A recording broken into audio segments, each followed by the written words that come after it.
नमस्कार। आइए आज एक ऐसी यात्रा पर चलते हैं, एक ऐसी खोज पर जो हमें भीतर की शांति की ओर ले जाती है, एक ऐसी जगह जहां दुनिया का हर शोर खामोश हो जाता है। कभी सोचा है इस भाग दौड़ और शोर से भरी दुनिया में सच्ची शांति, वो ठहराव कहाँ मिल सकता है? ये एक ऐसा सवाल है जो हम सब कभी ना कभी खुद से पूछते हैं। चलिए आज इसी सवाल का जवाब ढूंढने की कोशिश करते हैं। देखिए, श्री कृष्ण का ये संदेश कितना गहरा है।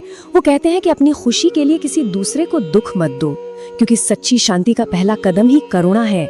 जब हम किसी और को एक पल की भी खुशी देते हैं ना, तो यकीन मानिए अपने गम अपने आप हल्के लगने लगते हैं। अब हम जीवन के एक ऐसे बुनियादी नियम को समझेंगे जिससे कोई नहीं बच सकता, और वो है समय और कर्म का नियम। ये एक ऐसा सच है जो हमारे हर अनुभव को बनाता है और बिगाड़ता है। हम अक्सर कर्म को सजा या इनाम समझ लेते हैं, पर ये वो नहीं है। ये तो बस हमारे ही कामों की गूंज है, एक आईना है। हम जो भी इस दुनिया को देते हैं, चाहे वो प्यार हो, नफरत हो, इज्जत हो या धोखा, वही पलटकर एक दिन हमारे पास वापस आता ही है। कितनी खूबसूरत बात है ना?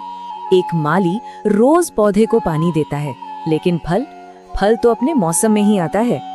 ठीक इसी तरह हमें भी जीवन में सब्र रखना सीखना होगा। हर चीज का एक सही वक्त होता है। तो बस इस प्रक्रिया पर भरोसा रखिए, हिम्मत मत हारिए, क्योंकि आपकी कहानी लिखने वाला इस ब्रह्मांड का सबसे बड़ा लेखक है, और वो जो भी लिखता है किसी वजह से ही लिखता है। जानते हैं हमारी सबसे बड़ी लड़ाई किससे है? किसी और से नहीं, खुद से। हमारे अपने मन के अंदर। शांति के रास्ते में सबसे बड़ी रुकावटें हमारे ही विचारों और हमारी भावनाओं में छुपी होती हैं।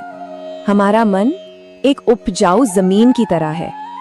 अब ये हम पे है कि हम इसमें कौन सा बीज बोते हैं, प्यार का, नफरत का या फिर डर का। जो भी बोएंगे फसल उसी की काटनी पड़ेगी। ये वो 5 जंजीरें हैं जो हमें शांति से जीने नहीं देती। पहली, सबको खुश करने की कोशिश। दूसरी, दूसरों से बहुत ज्यादा उम्मीदें रखना। तीसरी, बीते हुए कल में जीते रहना। चौथी, खुद को हमेशा दूसरों से कम समझना। और पांचवी, हर छोटी बात पर जरूरत से ज्यादा सोचना। इन जंजीरों को तोड़ना ही आजादी है। इस बात को जरा गहराई से समझिए। गुस्सा, किसी और की गलती की सजा खुद को देना है। ये जहर का वो घूंट है जिसे हम खुद पीते हैं और उम्मीद करते हैं कि सामने वाला मर जाए, पर आखिर में नुकसान सिर्फ हमारा होता है। अहंकार और विनम्रता में जमीन आसमान का फर्क है। जिस इंसान में अहंकार होता है वो ना अपनी गलती देख पाता है और ना ही दूसरों की अच्छाई। वो अपने ही घमंड की जेल में कैद रहता है। वहीं एक विनम्र इंसान अपनी गलतियों से सीखता है और दूसरों के गुणों की सराहना करता है। वो आजाद है। तो अब मन की इस समझ को हम अपने रिश्तों में कैसे लेकर आएं?